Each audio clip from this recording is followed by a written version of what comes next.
세상 모든 사람들은 매일매일 선택하면서 살아갑니다. 어느 길을 선택할 것인가? 이 길이 성공의 길인가? 실패의 길인가? 그리고 행복의 길인가? 그리고 불행의 길인가? 축복의 길인가? 아니면은 망하는 길인가? 구원의 길인가? 아니면은 지옥의 길인가? 우리는 늘 선택을 해야 합니다. 일반적으로 세상 사람들의 선택의 기준은 자신의 어떤 경험 뿐만 아니라 인생의 선배되는 이렇게 스승이나 부모님을 통해서 또 전문가를 통해서 조언을 얻게 되는 것이고, 그리고 자기의 의지를 통해서 이렇게 결정하게 되어집니다. 우리 그리스도인들도 매일매일 선택하면서 살아갑니다. 일반적으로 그리스도인들의 선택의 기준은 하나님의 말씀이 선택의 기준이고, 그 말씀을 풀어서 이렇게 가르쳐 주시는 영적 지도자의 조언이 선택에 또 도움이 되는 것이고, 뿐만 아니라 개인적으로 기도하면서 영감을 얻고 또 신앙의 경륜에 따라서 선택을 하게 되어집니다. 순간의 선택이 10년을 좌우한다면 10년 동안 조금 뭐 이렇게 편리하게 살든지 불편하게 살든지 뭐 10년만 인내하면 되는데, 이 순간의 선택이 나의 평생을 선택을 한다라고 한다면은 우리는 이 선택이 참으로 중요하다라는 것을 다시 한번 생각해 볼 수가 있습니다. 나는 분명히 이 길이 옳은 길이라고 내가 자신 있게 고집스럽게 이 길을 갔는데, 내 인생의 종착역에 도착하고 보니 내가 원했던 길이 아니라는 것입니다. 그래서 그때는 참 후회를 해도 다시 돌이킬 수 없는, 어쩌면은 내 인생을 돌려달라라고 해도 후회해도 소용이 없는 바로 그러한 길이 될 수가 있습니다. 그렇다면은 선택의 교훈이 될 수 있는 그런 모델이 없을까? 성경은 오늘 우리의 선택의 모델이 될 수 있는 두 길을 소개하고 있습니다. 하나의 길은 다윗이 걸어간 길이고, 또 하나는 여로보암이 걸어갔던 길인 것입니다. 다윗의 길은 생명의 길이고, 그리고 축복의 길이고, 형통의 길이고, 이 길을 걸어가게 되지면 예수님을 만나게 되는 것이고 천국에 이르게 되어지는 바로 그런 길인 것입니다. 그렇지만은 여로보암의 길은, 이것은 사람이 만든 길이고 사람들의 이 언론에 의해서 지극히 인본주의 중심의 길이 되는 것이고, 그 길은 좀 넓고 그리고 찾는 사람이 많지만은 그 길의 종착역은 바로 사망의 길이고 바로 지옥의 길이다라는 것입니다. 그렇다면 나는 어느 길을 지금 현재 걷고 있으며 앞으로 내가 걸어가야 될 그 길은 어떤 길일까? 먼저 이 두 길이 만들어진, 오늘 성경이 두 길을 소개하고 있는 그 역사적인 배경을 한번 살펴보겠습니다. 다윗의 아들 솔로몬이 이스라엘의 3대째 왕이 되어졌습니다. 솔로몬은 왕이 된 이후에 나 같은 사람이 왕이 되었다니 너무나 그 은혜에 감사해서, 그래서 누가 시키지도 않은데도 불구하고 일천번제를 드리게 됩니다. 어떤 사람은 그 일천번제를, 그게 날수가 일천이 아니고 뭐 이렇게 재물의 천번이다라고 하면서 일천번제에 대해서 부정적으로 말하는 사람이 있는데, 그래서 날수를 천번을 하든지 재물을 천마리를 드리든지 중요한 것은 일천번제를 드렸다라는 것입니다. 자, 그래서 일천번제를 드리는데 하나님이 너무나 감동하셨어. 그래서 솔로몬아, 내가 네게 무엇을 주고 지혜를 구합니다. 그래, 내가 네게 지혜도 주고 네가 구하지 않은 부와 명예와 영광도 내가 네게 주겠다라고 하면서 이 솔로몬에게 엄청난 축복을 주셨습니다. 아버지 다윗이 성전 건축을 위해서 그동안에 준비해 두었던 검, 은, 동, 이 백향목을 이 아들 솔로몬에게 넘겨주었는데, 아들 솔로몬이 이 성전 재료를 모아서 7년 동안 성전을 건축 완공을 했습니다. 자, 이 성전을 이렇게 짓는데 백성들이 동원이 되어지고 참 7년 동안 많은 이렇게 허리띠 졸라면서 땀과 수고를 안 했겠습니까? 그러니까 이 성전이 건축되고 나니까 너무 감동이 되는 것이요. 그래서 이 참 그 성전 봉헌 그 예배에 감격에 손을 들고 하나님께 기도합니다. 하나님이여, 이 백성들이 이 성전을 향해서 기도하거든 하나님은 하늘에서 들으시고 이 백성들에게 은혜를 베푸시는데 적군으로부터 보호해주시고 전염병으로부터 보호해주시고 하나님이여, 이 백성이 하나님의 이름을 구하면은 하나님께서 이 백성들을 향해서 그 얼굴을 향하시고 기도를 들어달라고 너무나 감동적인 감격적인 그런 기도를 하게 되어집니다. 뿐만 아니라 하나님께서 솔로몬에게 엄청난 복을 주셨어요. 그래서 역대하 9장 21절의 말씀 보면은 솔로몬 왕의 재산과 지혜가 천하의 모든 왕들보다 큰지라. 얼마나 복을 많이 받았는지 솔로몬이 천하의 다른 왕들보다도 더 많은 이런 복을 받았다라는 것입니다. 뿐만 아니라 아버지 다윗이 통일 왕국을 이루어서 그 왕국을 이제 아들 솔로몬에게 물려줬는데, 그러니까 주변 이스라엘을 괴롭히던 그런 나라들부터 조공을 받습니다. 이 조공을 받으면은 뭐 식량이라든지 아니면은 뭐 가축이라든지 뭐 보물을 조공으로 받는데, 이 솔로몬은 그것뿐만이 아니라 인신 조공을 받는 것이요.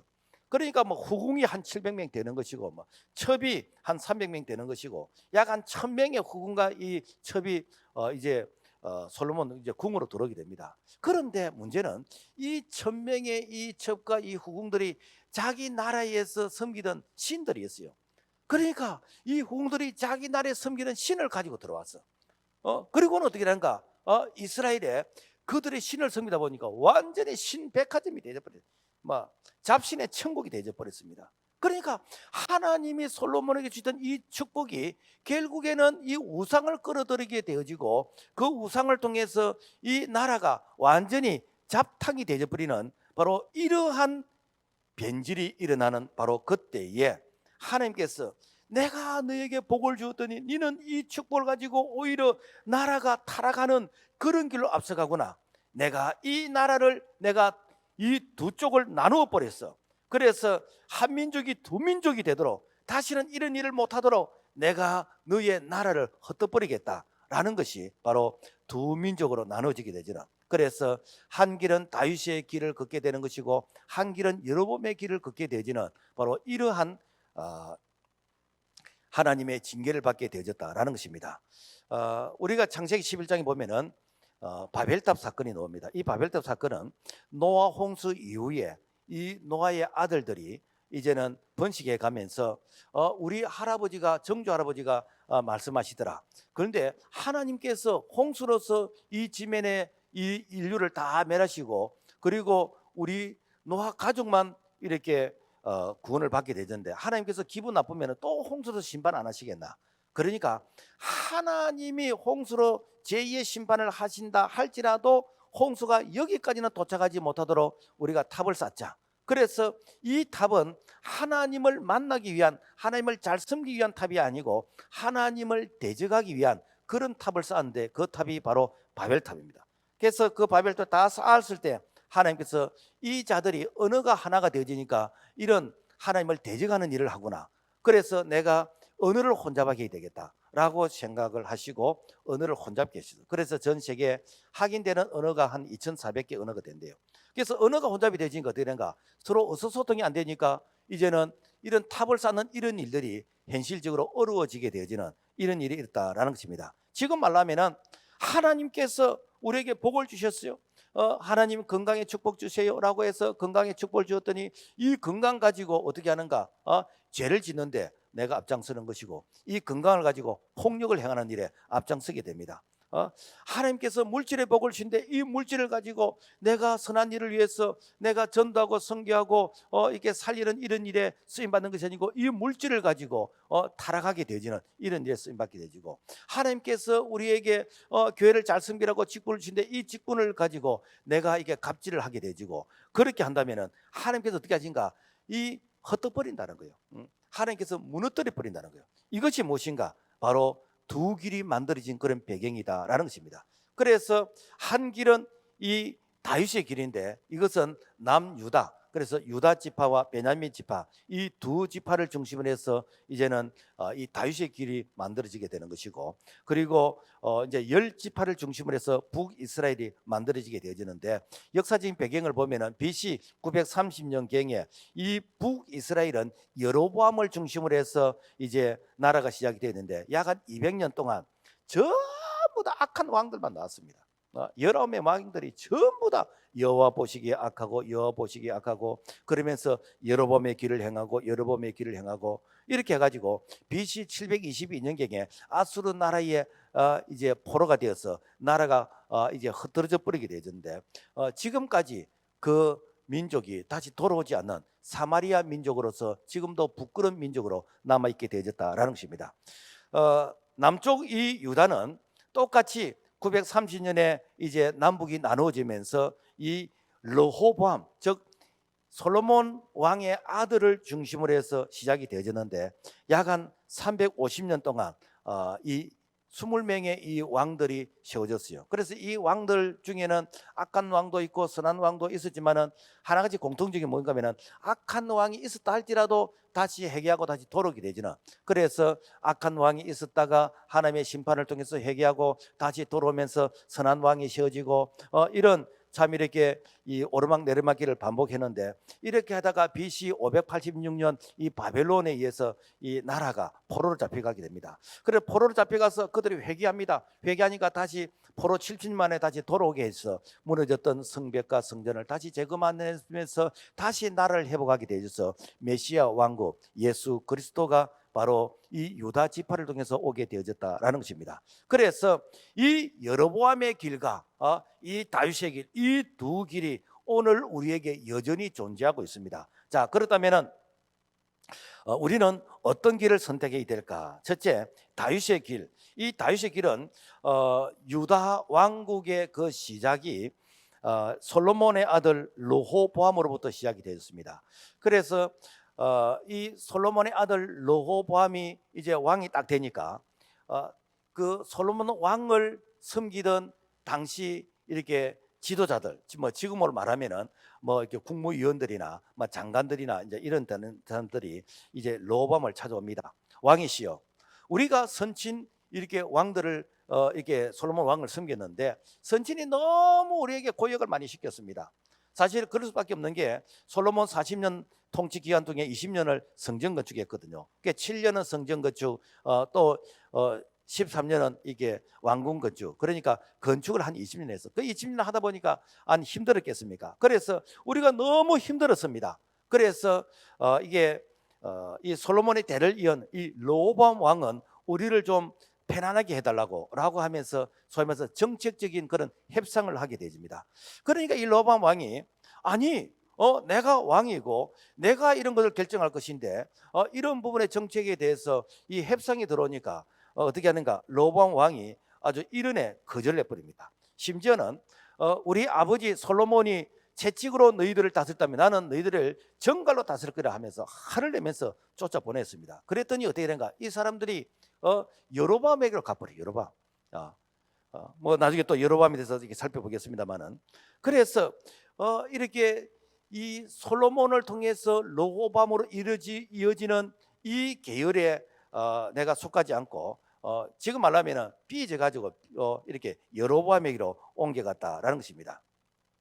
여기서 우리가 이제 알 것은, 우리가 이게 교회를 섬기다 보면은 늘 우리가 웃고 늘 우리가 행복하지는 않습니다. 경우에 따라서는 뭐 힘든 이런 헌신도 해야 되는 것이고 수고도 해야 되는 것이고 또 잘못하면 또 책망도 듣게 되는 것이고 이런데, 그런데 이 교회 주인은 목사가 아니고 이 교회 주인은 사람이 아닙니다. 하나님입니다. 이 교회 주인은 그리스도가 머리에 있습니다. 그래서 하나님의 뜻을 따라서 하나님의 말씀을 따라서 이 말씀을 이렇게 성도들에게 백성들에게 잘 풀어서 전하는 이것이 이게 주의 종의 사명이지, 이것을 이게 교회 비전을 성도들과 의논해 가면서 우리 뭘 할까요? 뭘 할까요? 얼핏 들으면 민주화 같지만은 이것은 성경적인 이런 바른 마인드는 아닙니다. 하나님의 뜻이 이렇게 이루어지기 위해서는 하나님의 말씀을 받아서 그 말씀을 풀어서 백성들에게 이해를 시키고 백성들이 이제 기도하면서 동참하는 이것이 바로 하나님의 뜻인데, 그런데 이것을 언론을 통해서 이것을 협상을 통해서 결정하자고 할 때 그것을 거절했을 때에 어떻게 된가? 그 거절했다고 이제 나간 무리들이 열 지파가 모인 북이스라엘, 바로 여로보암을 중심으로 해서 여로보암의 길을 걷게 된 사람들이다라는 것입니다. 그런데 내가 좀 힘들고 좀 이렇게 이 수고하는 것이 참 이렇게 여러 모양으로 어려움이 있다 할지라도 내가 인내하면서 끝까지 자리를 지킨 자가 누군가? 바로 유다와 베냐민 지파로서 바로 남유다 왕국을 이루게 되어지는 이것이 바로 다윗이 걸어간 길이다라는 것입니다. 자, 그렇다면은 왜 하나님은 다윗의 길을 걷게 하시고 이 다윗의 길을 축복하시는가? 그렇다면 우리가 다윗이 정말 완벽한 사람이냐? 그렇지는 않아요. 이 다윗은 자신의 죄에 대해서 지적을 받을 때 철저하게 회개한 자였다라는 것입니다. 이 다윗은 옥에 티가 있다면 자신의 시나 이 우리야의 아내 이 바세바를 이렇게 남의 아내를 빼앗게 되어지는, 그리고 그 남편을 저 전쟁의 일선에 보내서 이제는 그 죽게 만드는, 간접 살인하게 되어지는 이런 죄를 저지른 자가 다윗입니다. 그러니까 사람은 이걸 몰라요. 그런데 하나님은 아시는 거예요. 그러니까 하나님이 나단 선지자를 통해서 이렇게 책망을 합니다. 이 책망을 하는데 이때 다윗이 자기가 변명할 수도 있습니다. 또 증거를 대봐라 이렇게 하면은 증거를 이렇게 찾을 수가 있겠습니까? 그런데 다윗은 그 나단 선지자의 그 책망을 듣고 철저하게 회개합니다. 사무엘하 12장 13절 말씀 보면은 내가 여호와께 죄를 범하였노라 하매 나단이 다윗에게 말하되 여호와께서도 당신의 죄를 사하셨으니 당신이 죽지 아니하리라. 무엇인가? 내가 하나님께 죄를 지었다. 이 말은 뭔가 하면 당시의 왕들은 얼마든지 왕의 그런 권력을 이용해서 이쁜 여자들은 다 자기 아내로 취할 수 있는 그런 시대의 이 그런 문화였지만은 내가 하나님 앞에서는 이 모습이 죄라라는 것을 고백하게 되어집니다. 뿐만 아니라 이 다윗이 한 번은 인구 조사를 합니다. 보통 인구 조사를 할 때는 세금을 이렇게 책정하기 위해서 또 나라의 그 군인 징집하기 위한 그런 목적으로서 일반적으로 인구 조사를 하는데, 다윗이 인구를 조사하는 목적은 뭔가 하면은 내가 얼마나 나라를 통치를 잘했는지, 내가 얼마나 나라를 부강하게 했는지, 그래서 자신의 그 실적 업적을 이렇게 확인 증명하기 위해서 인구 조사를 했어요. 그래서 사실 인구 조사를 이렇게 못하게 했습니다. 왜? 하나님이 진노하시기 때문에. 그런데 이 다윗은 자기의 그 업적을 가시하기 위해서 인구 조사를 했더니 하나님의 선지자 갓을 통해서 책망합니다. 이때도 다윗이 어떻게 하는가? 사무엘하 24장 10절 말씀 보면은 다윗이 여호와께 아뢰되 내가 이 일을 행함으로 큰 죄를 범하였나이다. 종의 죄를 사하여 주옵소서. 사실은 여러분 이걸 변명할 수 있습니다. 하나님, 내가 이렇게 내 업적을 이렇게 자랑하기 위해서 한 게 아니고 내가 하나님이 주신 그 업적을 내가 다른 사람에게 전하기 위해서 했습니다라고 하면서 이렇게 변명할 수 있습니다. 그런데 다윗은 그러질 않았어요. 그리고 자기의 잘못을 지적하면은 여러분 기분 좋아하는 사람이 얼마나 있겠습니까? 나단 선지자가 자기 잘못을 지적을 하고 갓 선지자가 자기 잘못을 지적하는데, 일반적으로는요 지적을 받으면은 어떻게 하는가? 지적하는 그 사람을 싫어합니다. 미워합니다. 심지어는 원수로 생각합니다. 니나 잘해라 그러면서, 지도 하지 않으면서 남을 이렇게 책망한다 그러면서 일반적으로 지적하는 사람을 싫어합니다. 그러니까 요즘 이렇게 남의 잘못 지적 잘 안 합니다. 목사도 이렇게 성도들 잘못한 거 이런 거 지적하는 설교 잘 안 하고 무조건 복 받아라, 무조건 잘 되라 이런 설교를 하는 것이 대세입니다. 왜? 지적하면 싫어하거든요. 자, 그런데 이 다윗은 지적을 받는데 어떻게 하는가? 미워하지 않는 거예요. 아, 맞습니다. 아, 그렇습니다. 라고 하는 거예요. 그런데 우리가 성경에서 이 사울 왕과 다윗 왕의 차이점을 우리가 이렇게 구분한다면은, 이 사울이 이렇게 이 블레셋과 이 전쟁에서 사무엘이 제사를 집례해야 될 그 일을 사무엘이 늦게 온다고 자기가 대신 집례를 했어. 그래서 사무엘이 와서 나중에 책망합니다. 하나님께서 이 번제의 제사 드리는 것보다도 순종을 더 기뻐하신다. 그래서 순종이 제사보다 낫다. 왕이시여 왜 그렇게 했습니까?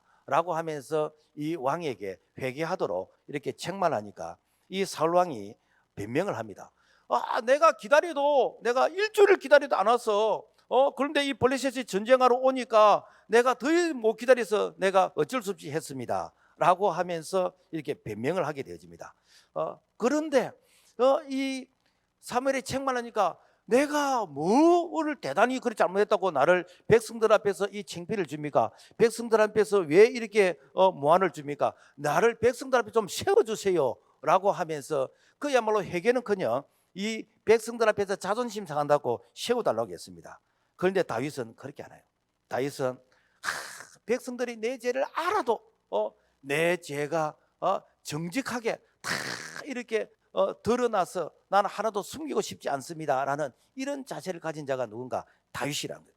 우리가 성경에 보면 예수님을 배신한 자가 가룟 유다였고 또 베드로도 예수님을 배신했습니다. 똑같이 예수님을 배신했는데 이 가룟 유다에게는 나와 함께 손을 넣는 그 자가 예수님을 이게 스승을 배신할 것이다 라고 그렇게 힌트를 주었는데도 불구하고 주님 내입니까? 나는 아니지요 라고 하면서 예수님의 그 시야에서 그야말로 뻔뻔스럽게 했던 자가 이 가룟 유다이고, 심지어는 언산표에 예수님을 팔았는데도 불구하고 어떻게 하는가? 회개하지 않고 그야말로 반성하는 수준에서 자기 인생을 마쳤다라는 것입니다. 그렇지만은 이 베드로는 이렇게 닭 울기 전에 네가 세 번 나를 배신하리라 라고 했던 그 말씀이 생각이 나서 닭이 우니까 그야말로 대성통곡하면서 이렇게 회개했던 자. 그래서 조금 썰렁한 유머입니다만은 이 베드로는 일평생 동안 치킨을 안 먹었다. 왜? 치킨만 보면 가슴이 뜨끔뜨끔 하는 거예요. 내가 이렇게 예수님을 배신했던 이 생각이 나서. 자, 그래서 내가 죄를 지었지만은 그 죄를 지적받을 때 회개하는 자는 다윗의 길을 걷는 자고, 회개하지 않고 계속해서 변명하는 자는 무엇인가? 바로 여로보암의 길을 걷는 자이다라는 것입니다. 안타까운 것은 오늘날 많은 분들이 하나님께 은혜를 달라고 기도합니다. 많은 분들이 복을 달라고 기도합니다. 많은 분들이 하나님 앞에서 축복을 달라고 기도합니다. 많은 분들이 하나님 앞에서 은총을 잊기를 원하는데 회개는 안 하는 거예요. 회개 없는 축복, 회개 없는 이렇게 은혜를 구합니다. 그러니까 되는가? 복을 받아도 그 복이 다 변질되어 버린 거, 그 복이 타락해지게 되는 것이고, 그래서 그 복 때문에 되는가? 하나님과 멀어지게 된다면 이것은 여로보암의 길이다라는 것입니다. 그래서 회개하면은 하나님께서 되니까 우리에게 성령을 주셔서, 회개하면은 성령을 선물로 주셔서 성령이 우리를 진리 가운데 인도하시고 성령이 우리를 이렇게 길과 진리와 생명의 길로 인도하시면서 우리가 걸어간 이 길이 정말 이렇게 축복된 길이고, 그리고 천국 가는 그 길로 인도해 가시는 이 길이 바로 다윗이 걸어갔던 길이다라는 것입니다. 자, 그 다음에 이 다윗은 정직하였다라는 것입니다. 이 다윗이 이 바세바를 범하고 나단 선지자를 통해서 책망을 들을 때에 다윗이 이런 고백을 합니다. 시편 50편 10절 보면은 하나님이여 내 안에 정직한 영을 새롭게 하옵소서라고 얘기합니다. 이 기도는 내가 죄를 숨기거나 이 죄를 합리하거나 그러지 않겠다는 거예요. 내가 역사의 죄인으로서 기록이 되어지고 내가 백성들 앞에서 내가 신하의 아내를 빼앗은 저 나쁜 놈, 저 나쁜 왕 손가락질 당할지를 한다 할지라도 나는 정직해지고 싶습니다. 나는 이것을 숨기고 싶지 않습니다. 나는 정직하고 싶습니다 라는 이 정직한 이 영을 내 안에 부어주셔서 내가 이 죄를 내가 숨기면서 내가 일평생 동안 근심 속에서 내가 살고 싶은 그런 자가 아니다라는 것을 다윗이 고백하고 있는 것입니다. 여러분, 오늘 우리가 참 기도 많이 하는데도 불구하고 왜 내 기도가 응답이 안 될까? 왜 내 기도가 하나님 보실 때 가정스러운 기도가 되질까? 이것은 가면을 많이 쓰기 때문에, 탈을 많이 쓰기 때문에. 하나님 앞에서 하나님 천부의 여지 없어서 손들고 주님께로 옵니다. 내가 죄인 중에 겠습니다. 내가 이런 죄를 범했습니다. 내가 이런 죄를 범했습니다 라고 하면서 하나님께 회개하면은 절대로 하나님께서 우리를 망하게 하지 않습니다. 하나님께서 용서하시고 하나님께서 우리에게 성령을 주셔서 은혜를 주시는데, 그런데 자꾸만 윗선에 가면을 쓰고 기도하니까 우리 하나님께서 너의 기도를 가정히 여기신다는 거예요. 잠언 15장 8절 악인의 제사는 여호와께서 미워하시도 정직한 자의 기도는 그가 기뻐하시느니라. 우리가 하나님 앞에서 정직한 기도할 때 우리 하나님께서 그 기도에 응답하신 줄로 믿습니다.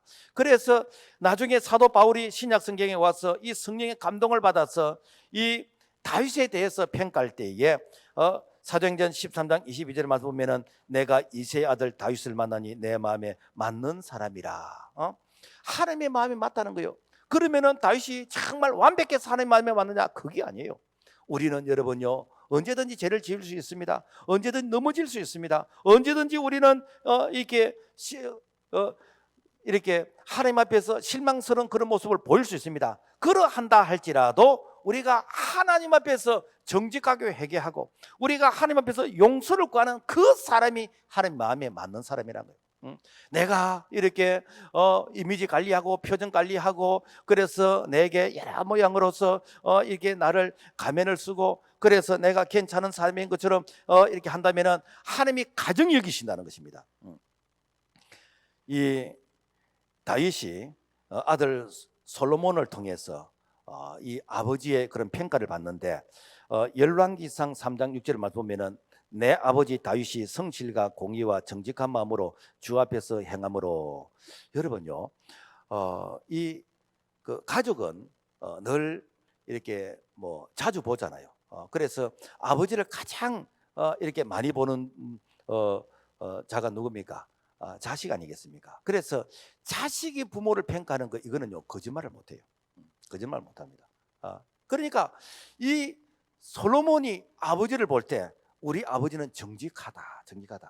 다른 말하면 죄가 없어서 정직하다는 게 아니고 그 죄를 하나님 앞에서 정직하게 고백하고 죄를 지적받을 때에 하나님 앞에서 믿음으로 바르게 살려고 회개하고 애를 쓰는 그 모습을 이렇게 솔로몬이 딱 보니까 우리 아버지는 정직하다라는 것입니다. 여러분, 오늘 우리가 참 자식을 통해서 우리 아버지는 정직하다, 우리 아버지는 정말 믿음의 사람이다, 우리 아버지는 정말로 신실한 분이다 라고 인정을 한다면 옆에 사람들이 입을 댈 필요가 없습니다. 오늘 우리가 정말 이 다윗의 정직을 오늘 우리가 배워갈 수 있는 그런 믿음의 사람이 되기를 주의 이름으로 부탁을 드립니다. 그리고 이 다윗은 여호와께 순종하는 삶이었다라는 것입니다.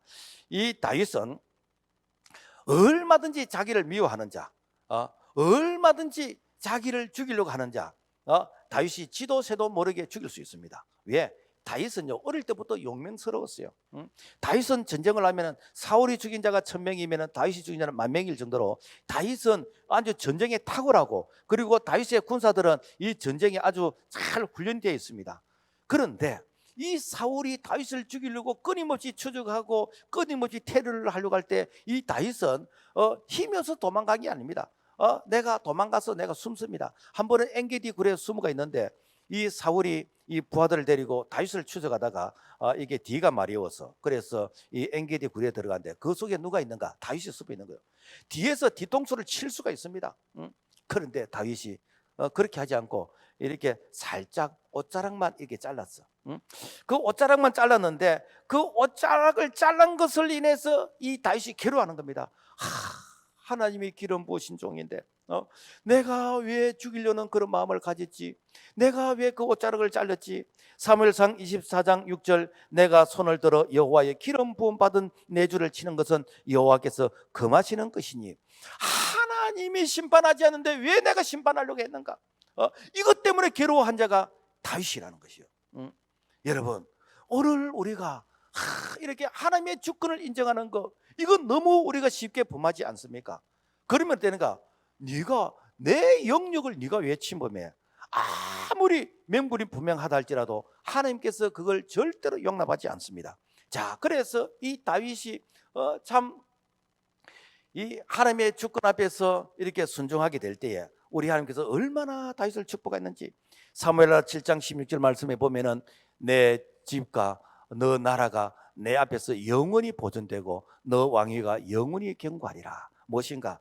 다윗아, 내가 너희의 이 족보 너희의 가문을 영원히 끊이지 않도록 내가 보존해 주겠다. 이것이 무엇인가? 바로 다윗의 아들 메시아 예수 그리스도의 세계라라고 하는 그 다윗의 계보를 통해서 그리스도 예수가 이 땅에 오시는 것이고, 그리고 그 다윗의 계보를 통해서 온 인류를 구원한 구원자 예수님이 이 땅에 오셨다라는 것입니다. 그래서 이 다윗은 우리가 걸어가야 될 그 길을 먼저 앞서서 걸어간 길이고, 그 길을 오늘 우리도 이렇게 묵묵하게 걸어가는 그런 믿음의 사람이 되기를 주님의 이름으로 부탁을 드립니다. 자, 그렇다면은 다윗이 걸어갔던 그 길들을 걸어갔던 이 왕들을 한번 살펴보면은, 이 남유다는 약 한 350년 동안 20명의 그런 왕들이 이렇게 섬겼는데, 그 왕들 중에서는 선한 왕도 있고 악한 왕도 있고 반쯤 선한 왕도 있고 뭐 그렇습니다. 그런데 공통적인 건 뭔가 하면은 하나님이 책망하시면 다시 돌아온다는 거예요. 다시 돌아.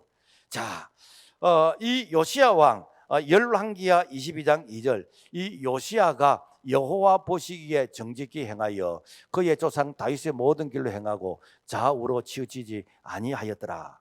이 요시야는요 8세의 왕이 되었어요. 지금 지려면 초등학교 1학년짜리가 왕이 되었어요. 그런데 이 초등학교 1학년짜리가 얼마나 하나님 보시기에 이렇게 정직히 행하고, 그리고 그 조상 다윗의 길로 걸어갔다. 그 다윗의 그 믿음의 발자취를 따라갔다는 것입니다.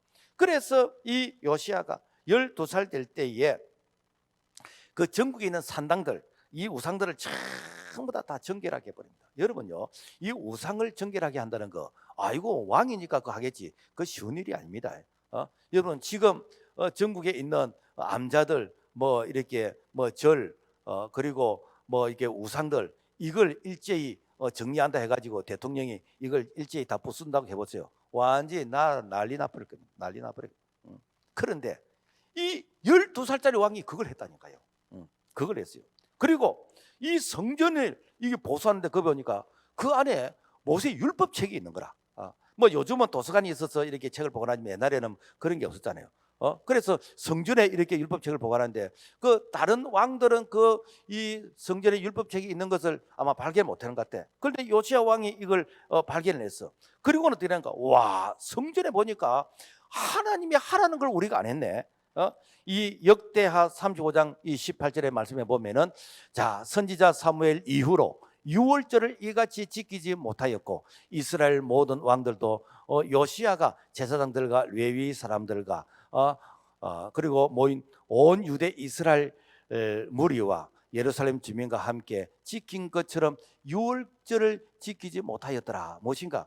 이 다른 왕들은 이 유월절에 관심이 없었어. 그런데 이 요시야 왕이 이렇게 율법책을 보니까, 우와, 우리가 유월절을 안 지켰네. 유월절을 지켜야 되겠네. 지금 말로 하면 무엇인가? 우리가 하나님의 말씀에서 우리가 빼먹은 것이 있어서, 우리가 하나님 말씀대로 순종하지 않은 부분이 있어서 내가 이것을 모르고 안 지켰다면 하나님 앞에서 그래도 변명할 거리는 있는데 이렇게 알면서도 안 지킨다, 이거는 있을 수 없다. 그래서 어떻게 하는가? 이 유월절을 지키는, 하나님의 마음을 감동시키는 거예요.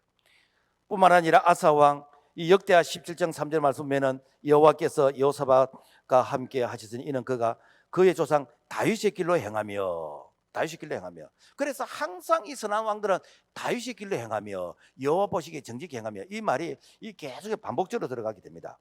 자, 그래서 이 아사 왕은 역시 종교 개혁을 했는데, 그 당시에 남색하는 자, 지금 말하면은 이 동성애자들이에요. 그 시대에 동성애자들이 있었어요.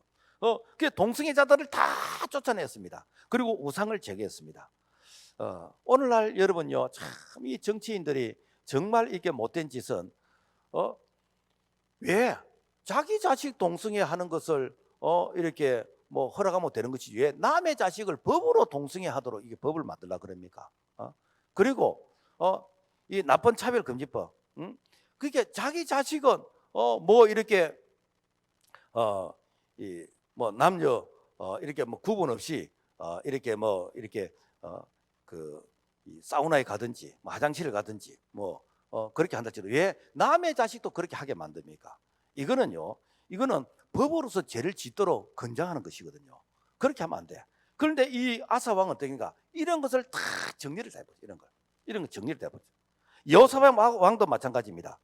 여호사밧도 그의 조상 다윗의 처음 길로 행하며, 이 여호사밧 이 왕은 전국에 있는 이 산당, 이 아세라 목상 이런 것을 다 제거하고, 그리고 이 율법책을 자기만 지키는 게 아니라 백성들에게 교육을 시켜서 하나님 말씀대로 지키다. 지금 말하면 뭔가 하면 이 성경 공부를 가르쳐서 이 성도들에게 말씀대로 잘 살아갈 수 있도록 이게 가르친 이런 왕이 누군가? 여호수아 왕이요. 그러니까 하나님 보시기에 정직하고 바로 이런 자가 다윗의 길로 걸어갔다. 그래서 이 길은 절대로 안 망합니다. 이 길은 하나님께서 책임져 주시는 것이요. 그래서 이 다윗의 길, 왜 다윗의 길이라고 하는가? 다윗의 그 계보가 믿음의 명문 계보인 것이고, 그리고 메시아 그리스도 예수가 오시는 그 계보가 바로 다윗의 계보였다라는 것입니다. 자, 그렇다면은 여로보암의 길은 무엇인가? 여로보암의 길은 자, 이 솔로몬 시대에 아주 총애를 받았던 사람이 있습니다. 누군가? 여로보암입니다. 여로보암. 이 여로보암은요, 성을 건축할 때에 그 성을 건축하는 총책임자로 여로보암이 시험을 받았습니다. 그러니까 지금 말하면은 성전 건축을 하는데 어떤 뭐 위원장이나 하여튼 그 정도 정도 되어졌어요. 그러니까 이 성전을 7년 동안 건축하는데 이렇게 백성들이 와 여로보암 와 지도력이 좋다, 여로보암 훌륭하다, 여로보암 이렇게 훌륭하다라고 하면서 많은 사람들이 여로보암을 안 보았겠습니까?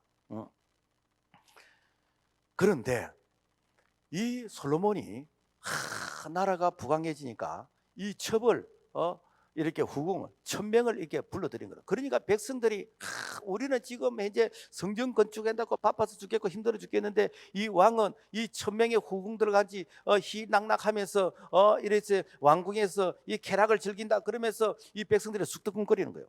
그러니까 이 존경을 받던 이 솔로몬을 향했던 그 시선이 여로보암에게 시선이 옮겨져 버리는 거예요.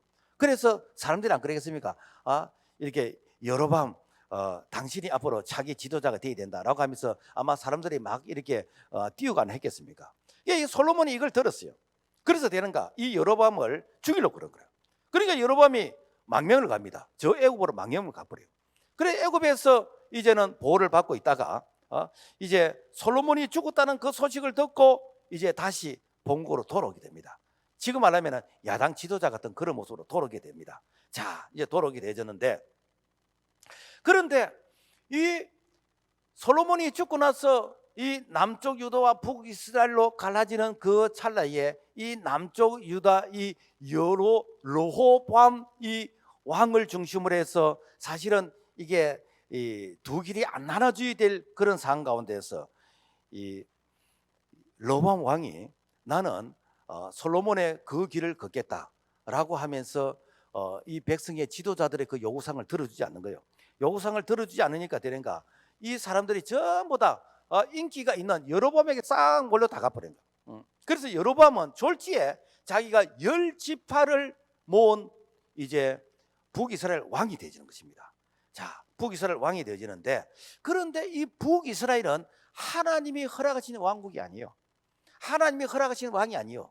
지금 말하면 어떻게 되는가? 백성들의 인기에 의해서 백성들의 그런 이렇게 모임을 통해서 이렇게 나라가 되어졌고 그리고 왕이 되어졌다라는 것입니다. 그래서 하나님은 이 길을 악한 길이라는 거예요. 이 길은 인본주의 길이고 이 길은 여로보암의 길이라는 거예요. 오늘 말하면은 자신의 인기와 처세술을 통해서 얼마든지 출세할 수 있습니다. 바로 그것은 결과가 안 좋다라는 것입니다. 우리가 바쁠수록 둘러가란 말이 있잖아요. 그리고 뭐 이렇게 이 다리도 두드려 가면서 이렇게 걷느라고 무엇인가? 여러분요, 우리가 첫 출발이 참 중요합니다.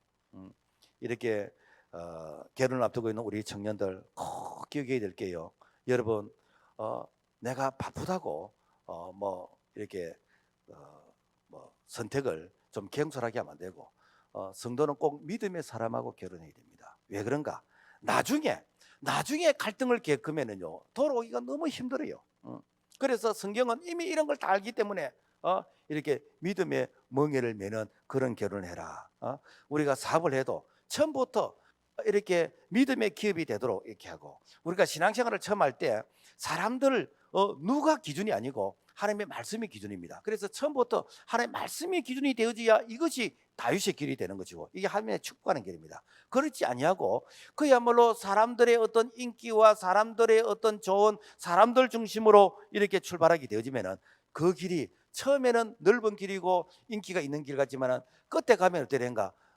내가 원하는 게 이것이 아니었는데 라고 하면서 그 길이 여로보암의 길, 망하는 길, 결국에는 후회하는 길이 되어진다라는 것입니다. 아니, 내가 잘못 길을 갔다 할지라도 하나님께서 계속해서 회개할 기회를 주십니다. 계속해서 회개하도록 하나님께 사인을 주십니다. 그런데 이 여로보암의 길은 회개를 안 한다는 겁니다. 이 여로보암의 이 길은 끝까지 고집스럽게 갑니다. 끝까지 자기를 합리화시킵니다. 그러니까 되는가? 끝까지 가다가 어떻게 되는가? 망해버리고 없어져 버리는 것입니다. 자, 그렇다면 여로보암의 이 죄를 한번 살펴보면, 첫째, 하나님께 드리는 제사를 이 베델과 단 사이에 이렇게 새롭게 만들었다라는 것입니다. 무엇인가? 자, 남쪽 유다와 북쪽 이스라엘이 나라가 이제 나누어졌는데, 나라가 나누어졌지만은 그 민족은 한 민족이잖아요. 그러니까 매년 1년에 4차례 이렇게 무교절, 그리고 칠칠절, 그리고 초막절, 이 절기가 되어지면은 그들이 예루살렘에 와서 절기를 지키거든요. 그런데 이제 북이스라엘 사람들이 예루살렘에서 절기를 지키는데, 절기를 지키다 보니까 이 여로보암 왕이 이게 조금 고민이 생깁니다. 왜? 이 백성들이 예루살렘에 가다가 이 남쪽 유다 사람하고 서로 마음이 같아져 가지고 우리가 떨어져 살지 말고 우리가 한 나라가 되자라고 하면서 통일 왕이 되면은 누가 왕이 될까? 누가 지도자일까? 여로보암은 정통성이 없는 왕입니다. 그렇지만 남쪽 유다는 인기는 없었지만 정통성이 있는 왕이에요. 그러면 틀림없이 국민 투표를 하자 그러면은 정통성이 있는 남쪽 유다 로보암 왕이 될 거 아닌가? 그래서 어떻게 하는가? 이 예루살렘 방문을 못하도록, 자, 우리가 예루살렘까지 갈 필요 없다. 우리가 단과 베델에 여기에다가 우리가 신전을 세우겠다. 이제부터 여기에서 예배를 드리라 라고 하면서 어떻게 하는가? 이제는 이 예루살렘 가는 길을 막아버리는 거예요. 그리고 어떻게는가? 단과 베델에 신전을 세웁니다. 그 신전에 금송아지를 우상으로 섬기게 되는 거예요. 여기서 이 금송아지는 그냥 뭐 동물의 어떤 금송아지, 뭐 가축의 송아지 그런 뜻이 아니고, 이게 금송아지 뭐인가? 이것은 바로 만몬의 신, 지금 말하면 재물의 신, 돈신. 자, 너희들 이렇게 보이지 않는 하나님을 섬기지 말고 보이는 신을 섬기라. 자, 이 금송아지가 너희들에게 이제는 부자 되게 해준다. 이 금송아지가 너희들을 이제는 이렇게 복을 줄 것이다 라고 하면서 만몬의 신을 섬기는 거예요. 오늘날도 마찬가지입니다. 오늘날도 여로보암의 길을 걷는 자들은 어신가? 하나님 대신에 돈신을 섬기는 거예요. 하나님 대신에 만몬신을 섬기는 것이요. 그래서 하나님 없이는 살 수 있지만 돈 없이는 살 수 없다라고 생각하면서 그야말로 이 돈이 우리를 유혹하는 대로 따라가게 되진다면 바로 그 사람은 여로보암의 길을 걷는 자이다라는 것입니다. 뿐만 아니라 성직의 정통성을 깨뜨려 버렸어요. 열왕기상 12장 31절 말씀 보면은 그가 또 산당들을 짓고 레위 자손 아닌 보통 백성으로 제사장을 삼고, 원래 이 하나님 앞에 제사를 집례할 때는 레위 지파가 하도록 되어 있어요. 그런데 이 여로보암은 이 철저하게 사람이 세운 이렇게 왕이잖아요. 그러니까 이 제사장을 인정하지 않는 거예요. 레위 지파를 인정하지 않는 거예요. 뭐 내가 보니까 그 제사 드리는 거 별거 아니던데 그 백성들 중에서, 백민들 중에서 누구 해라 라고 하면서 이 백민의 이 백성이 이제 제사를 집례하게 하는, 그러니까 하나님께 드리는 이 제사를 이게 경솔하게 여기는 바로 그런 죄를 범했다라는 것입니다. 그 죄를 범한 대표적인 인물이 누구지요? 사울 왕이잖아요. 그러니까 제사장 사무엘이 제사를 집례해야 될 그 집례를 하루 이틀 사흘날 7일을 기다려도 사무엘이 안 온다 해가지고 내가 보니까 그 뭐 제사 지내는 그 순서 그 별거 아니던데 뭐 내가 하면 어때? 라고 하면서 이렇게 이 사울이 자기가 대신 제사를 이렇게 집례를 했어요. 나중에 사무엘이 책망합니다. 왜 그렇게 했습니까? 라고 하니까 변명하는 거예요. 그래서 순종이 제사보다 낫습니다. 하나님 말씀에 순종이 내가 이렇게 함부로 경솔하게 제사 드리는 것보다 훨씬 낫습니다 라고 하면서, 그 하나님 앞에 드려지는 제사는 이 거룩한 자가, 구별된 자가 이 하나님의 뜻을 따라서 제사를 드려야 되는데 왜 왕이 그렇게 했습니까? 왕에게 주셨던 이 왕의 이 촛대를 이렇게 다윗에게 옮기겠습니다 라고 하면서 하나님께서 이 사울을 왕 시한 걸로 후회하신다라고 이렇게 이 책망을 했습니다. 여러분, 오늘날도 우리가 정말 이 예배를 경솔하게 여긴다면은 이 예배를 뭐 예배 그 내가 보니까 그 별거 아니던데 예배 보니까 순서 보니까 뭐 순서 앞에 뭐 쭉쭉쭉 하는데 그거 뭐 내가 해도 우리 집에서 우리끼리 해도 되겠던데 라고 생각한다면은 바로 여로보암의 그런 길을 걷게 되어진다라는 것입니다. 그래서 이사야 1장 12절 너희가 내 앞에 보이러 오니 이것을 누가 너희에게 요구하였느냐 너희는 내 마당만 바를 뿐이라.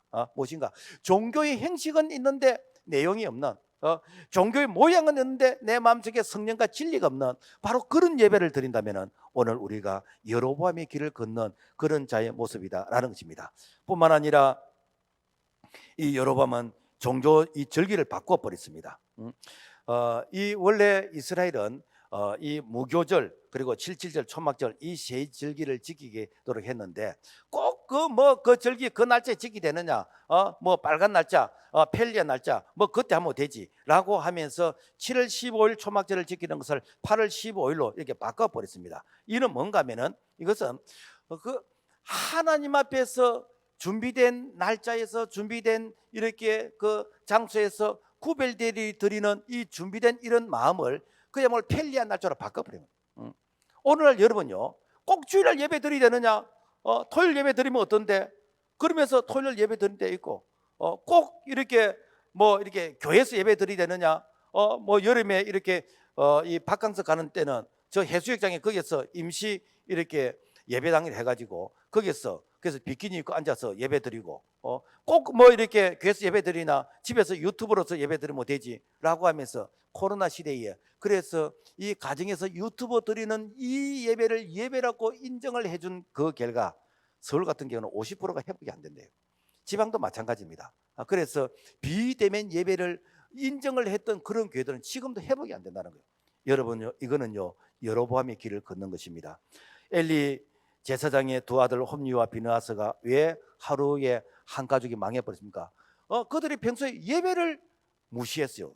예배를 경솔히 여겼어요. 하나님께 드려지는 이런 제물을 함부로 내가 빼앗아가는 지금 말로 하면은 하나님께 드려지는 이런 헌금을 함부로 이렇게 유용하게 되지는 이런 죄를 범하고 그리고 하나님께 드려지는 이런 예배에 수종드는 죄를 이 교회 안에서 이렇게 간음죄를 범하는 바로 이런 죄를 범할 때 너희들은 하나님께 심판을 받아도 싸다라고 하면서 한날에 죽게 되어지는 그런 징계를 받게 되었다라는 것입니다. 이것이 무엇인가? 바로 이 여로보암이 걸어갔던 길이다라는 것입니다. 실제로 이 여로보암의 길을 걸어갔던 약 200년 동안 19명의 그 이게 왕들을 이렇게 쭉 살펴보면은 이 여로보암의 아들이 나답인데 이 여로보암이 죽고 그 다음에 그 아들 나답이 왕이 되었는데 약 한 2년 동안 이제 왕으로 다스리게 되어집니다. 그런데 이 여로보암의 길을 걸어간 북이스라엘의 왕들은 다 공통적인 이 단어가 있습니다. 뭔가 그가 여호와 보시기에 악을 행하여 그 아버지 길로 행하며 그가 이스라엘에게 범하게 한 그 죄 중에 행한지라. 그러니까 항상 여호와 보시기에 악하다 그리고 여로보암의 길로 걸어갔다 이 말이 늘 똑같이 등장하게 됩니다. 실제로 이 나답 왕은 자신만 이렇게 죄를 짓는 게 아니라 자기의 권력을 통해서 백성들에게 죄를 짓도록 권장을 한 자가 이 나답 왕입니다. 지금 말하면은 국회의원들이 지 혼자서 동성애를 하든지 뭘 하든지 뭐 지가 하는 것은 누가 뭐라 하겠습니까? 그런데 법을 만들어서 백성들에게 동성애를 하도록 만드는 거예요. 법을 만들어서 이렇게 양성이 아니고 그야말로 이렇게 남자 여자 구분 없이 이제는 사우나도 들어가고 구분 없이 이렇게 뭐 화장실도 이용하고 이런 법을 국회에서 만들겠다는 거 아닙니까? 뿐만 아니라 이게 낙태 합법화 그렇지 않아도 지금 현재 이 우리나라 출산율이요 0.84입니다. 그러니까 결혼해도 한 명도 안 난다는 거예요. 이런 가운데서 이 동성애를 권장을 시키고 낙태를 합법화시키고 이거는 그야말로 시대를 역행하는 거 아닙니까? 정치인들이 그렇게 하고 있는 거예요. 이게 바로 여로보암의 길을 걷는 바로 그런 인본주의의 그런 사상이다라는 것입니다. 그 아들이 또 바사 왕인데 이 바사는 아버지를 살해하고 지가 왕이 되는 거예요. 그리고는 어떻게 하는가? 원래 이 여로보암이 사실 정통성이 없는 왕이거든요. 그러다 보니까 그 계보도 계속 정통성이 없는 그런 모습으로서 왕들이 등장하게 되는 것입니다. 여러분요, 악은 계속해서 악이 악을 낳는 대물림을 하게 됩니다. 또 그 아들이 시므리가 왕이 됐는데 이 시므리는요 왕을 일주일밖에 안 했어. 7일밖에 안 했어. 일주일밖에 안 했는데 얼마나 악한 왕인지 일주일밖에 안 한 그 왕이 막 왕궁에 불을 지르게 되어지고 막 얼마나 죄를 많이 범했는지. 그리고 또 그 아들이 오므리가 왕인데 이 오므리의 아들이 이게 아왕입니다. 아왕은 뭔가 그 북이스라엘에서 최고로 많이 우상을 숭배했던, 그래서 이 그 이방 여인 이세벨 아내를 맞이해 가지고 그래서 전국에 뭐 우상의 이 산당을 짓고 이 아세라상 이 발신을 섬기겠던 그런 자, 얼마나 하나님께서 이게 진노하신 3년 6개월 동안 비가 오지 않는 이런 부분들. 그래서 이런 자들의 다 공통적인 특징을 보면 뭐인가, 여로보암의 이 죄를 따르며 여로보암의 길을 가며 여호보시기 아끼며라고 하면서 전부 다 이 공통적인 무엇인가, 다 이것이 여로보암의 길이라는 거예요. 여러분 오늘날도 마찬가지입니다. 오늘날도 인본주의 길을 걸어간다면 이 길은 하나님 보실 때 이거는 여로보암의 길, 이것은 망하는 길이다 라고 하면서 오늘 우리에게 교훈해 주고 있습니다. 자, 그렇다면 성도가 걸어가야 될 길이 무엇인가? 우리 앞에는 늘 먼저 걸어간 다윗의 길이 있는 것이고 먼저 걸어가 본 여로보암의 길이 있습니다. 자, 이 다윗의 길과 여로보암의 길의 차이점이 무엇인가? 다윗의 길은 돌이킴이라는 것입니다. 회개라는 것입니다. 우리가 완벽하지 않아요. 우리도 실수합니다. 우리도 얼마든지 죄를 지을 수 있습니다. 그러나 죄를 지적받을 때야 말씀을 통해서, 설교를 통해서 우리가 하나님의 말씀을 통해서 죄를 지적받으면 이 죄를 내가 은폐하고 합리화시키고 이 죄를 그야말로 뭉개버리는 자가 있다면 그것은 여로보암의 길인 것이고 망하는 길이고, 그렇지만은 그 죄를 인정하고 내가 정직하게 하나님 앞에서 내가 회개하면서 다시 내가 본연의 이 사명으로 돌아오기를 원하는 바로 그 자가 있다면 그 자는 바로 다윗의 길이다라는 것입니다. 목사가 제일 힘들 때가 무엇인가? 이렇게 타협을 이렇게 수용해야 되느냐 말아야 되느냐, 이것이 성경적이라면 우리가 수용해야 되죠. 그러나 비성경적이라면 이것은 사실 수용을 안 하면 어떻게 되는가? 그야말로 뭐 융통성이 없다, 뭐 인간성이 없다, 뭐 사랑이 없다, 뭐 이런 소리 안 듣겠습니까? 그렇지만은 이렇게 인간적인 타입을 수용하게 되면 되는가? 반드시 결과는 안전적으로 나게 됩니다. 안전적으로. 우리 교회가 이렇게 성전을 할 때에 참 인간적인 그런 타입이 참 많이 있었습니다. 그래서 그 타입을 하게 되면 성전 건축이 재정적으로는 훨씬 쉬워질 수 있습니다. 그렇지만 목사가 그것을 거절했어요. 나중에 교인들이 목사님 그거 좀 이렇게 뭐 타협하지요 그거 왜 그걸 거절했습니까? 타협을 했으면 오늘의 당신들은 없다는 것이죠. 왜 그런가? 그는 인본주의의 교회가 세워지기 때문에, 그래서 돈 많이 내는 사람이 뭘 하고 그 교회에 기득권이 있는 사람이 뭘 하고 이런 서열이 만들어지면 오늘의 우리 교회는 없게 되는 것입니다. 그렇지만은 그런 것들을 참 이렇게 거절할 때 조금 이렇게 뭐 사람이 융통성이 없는 것처럼 그렇게 보여질 수는 있습니다. 그렇지만은 다윗의 길을 선택할 때 오늘의 우리 교회가 있게 되는 것이고, 뿐만 아니라 우리 다음 세대들이 정말 좋은 전통의 그런 유산의 이 발자취를 따라서 오게 될 줄로 믿습니다. 이 데살로니가전서 5장 21절의 말씀 보면은 범사에 좋은 것을 취하고 악은 어떤 모양이라도 버리라. 그래서 이게 악이라 그러면은, 이게 비성경적이라 그러면은 여러분요 이거 타협하면 안 됩니다. 조금 힘들고 조금 이렇게 욕을 얻어먹어도 내가 정도를 걸어가는 그 길이 다윗의 길이고 그 길이 하나님의 축복하시는 길이다라는 것입니다. 그래서 성경은 우리에게 늘 질문에 대한 모범 답안지가 있습니다. 그 답안지는 요한복음 14장 6절, 예수께서 이르시되 내가 곧 길이요 진리요 생명이니 나로 말미암지 않고는 아버지께로 올 자가 없니라. 다른 길이 없다. 오직 한 길이다. 그래서 내가 오직 유일한 길이고 내가 생명이고 내가 진리이다. 뿐만 아니라 요한복음 10장 17절 아버지의 말씀은 진리다. 진리는 두 개가 아니라는 것, 진리는 하나라는 것이죠. 그래서 진리는 타입으로서 만들어진 게 아니고 진리는 오직 하나님의 말씀, 그 말씀에 순종하는 것이 진리다라는 것입니다. 그래서 다윗이 고백합니다. 시편 119편 116절 주의 말씀대로 나를 붙들어 살게 하시고 내 소망이 부끄럽지 않게 하소서. 내가 말씀대로 붙들어 살면 절대로 내 소망이 부끄럽지 않다는 것입니다. 내가 사람 말 들어가면서 그래서 이 떡이 큰지 저 떡이 큰지 그래서 사람의 말을 들으면 우선은 그것이 쉽게 보이고 우선은 그것이 넓은 길로 보이고 우선은 그것이 이렇게 참 해명한 것처럼 보이지만은 분명한 것은 그것은 여로보암의 길이 될 수 있기 때문에 우리는 늘 말씀의 조명을 통해서 이 말씀을 통해서 해야 될 거 하지 말아야 할 것을 구분할 줄 아는, 그래서 정말 우리가 좋은 전통을 만들어가고 또 좋은 전통을 배워가고, 그래서 다음 세대들에게 좋은 전통을 물려줄 수 있는 다윗의 길을 우리가 걸어가고 또 다윗의 길을 우리 다음 세대들에게 이렇게 계속해서 이어줄 수 있는 그런 책임감 있는 오늘 우리의 믿음과 우리의 신앙이 될 수 있기를 주님의 이름으로 부탁을 드립니다. 주님 감사합니다. 우리 앞에는 길이 너무 많아서 참 우리가 혼란스러울 때가 있습니다. 그렇지만 오직 이 생명의 길, 구원의 길, 영원한 축복의 길은 한 길밖에 없음을 믿습니다. 하나님이여, 혹시라도 내가 잘못 갔다면 다시 내가 돌이키게 하여 주시고 회개하게 하시고 다시 내가 다윗의 길, 이렇게 믿음의 길을 걸어갈 수 있도록 도와주시옵소서. 예수 이름으로 기도합나이다. 아멘.